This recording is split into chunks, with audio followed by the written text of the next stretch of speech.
2025년 5월 9일 국회에서 상속세 및 증여세법 일부 개정 법률안이 발의됐습니다.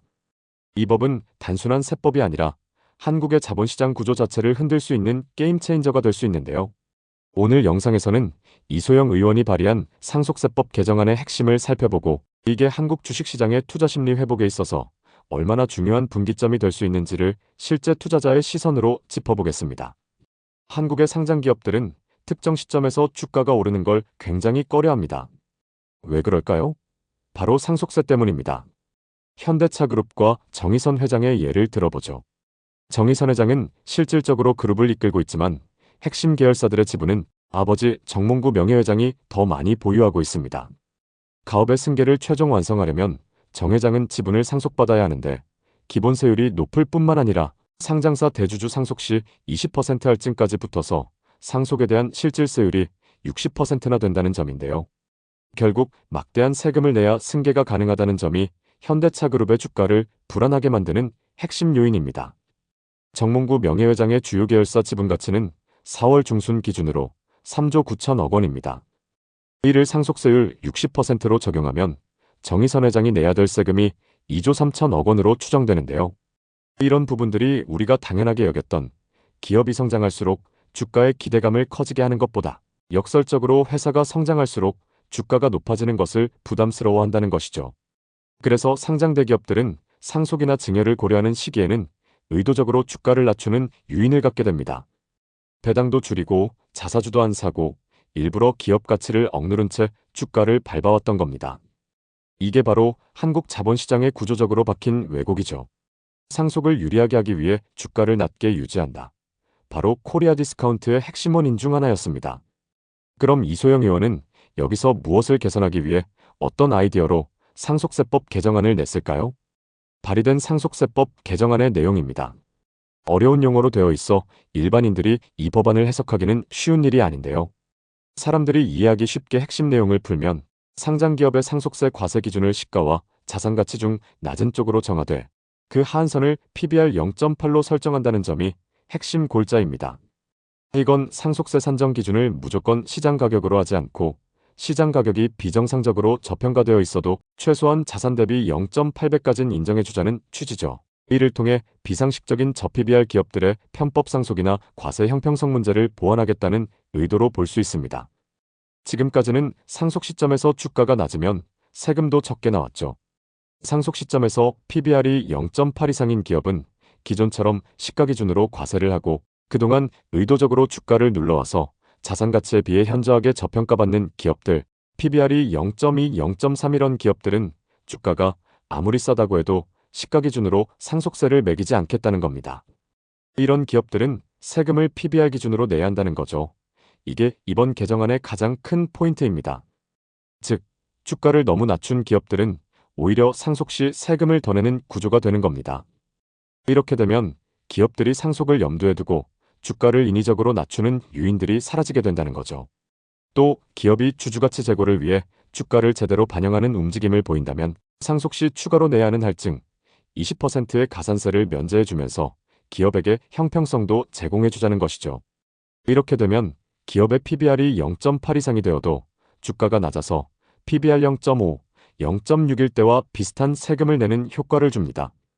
그래서 이 법안이 실제로 통과가 될 경우 특히 PBR 0.3에서 0.6 이하의 대형 가치주들이 움직일 가능성이 매우 커지죠. 현대차나 포스코홀딩스, 신한지주와 삼성생명, SK 같은 대형주들이 주가를 끌어올리기 위한 실질적 행동이 필요해집니다. 자사주 매입과 배당의 확대, 비효율 계열사 정리와 적극적인 IR 활동 등 시총 비중에서 상위를 차지하는 저평가 대형주들이 주가를 낮출 요인들이 사라지면 코스피 지수도 자연스레 상승 동력을 받게 됩니다. 그렇다면 이 법의 부작용은 없을까요? 상속세를 주가순자산 비율인 PBR로 낸다고 하니 이런 오해들이 생길 수도 있습니다. 그럼 기업들이 자산가치를 부풀려서 이젠 의도적으로 PBR을 낮출 것이고 PBR 1.5나 2 이런 기업들이 꼼수를 쓸 것이란 우려인데요.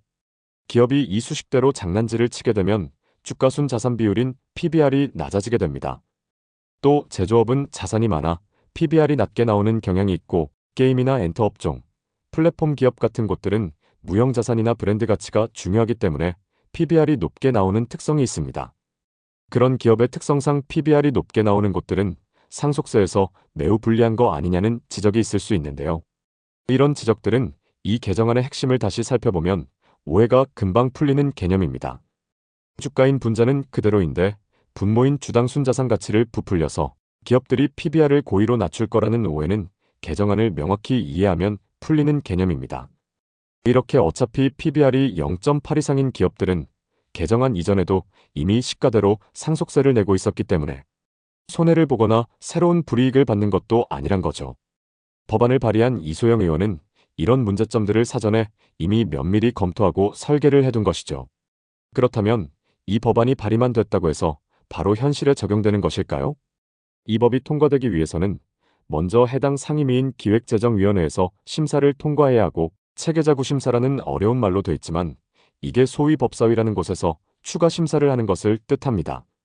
그렇게 법사위까지 심사를 통과해야 우리가 뉴스에서 자주 보는 국회 본회의에서 투표까지 진행되는 건데요. 보는 것처럼 이 과정들은 지난하게 이어지며 시간이 굉장히 오래 걸릴 수도 있습니다. 결국 코리아 디스카운트를 해소하고 주주가치 제고를 위해서 이 법안의 통과를 지켜볼 때 국내 주식 투자자들에게도 정치적으로 유리한 조합은 이 법안을 발의한 이소영 의원이 속해 있는 국회 다수당인 민주당 플러스 정부의 대통령까지 민주당이 합쳐진 조합으로, 그러니까 정부와 국회가 같은 방향을 바라보는 조합이 자본시장 활성화에 가장 유리한 구조일 수 있습니다. 만약 이번 조기 대선에서 민주당이 패배하고 다시 야당이 된다면 이 개정안처럼 자본시장에 실질적으로 도움이 되는 법안도 정치적 이유로 추진력이 약해지겠죠.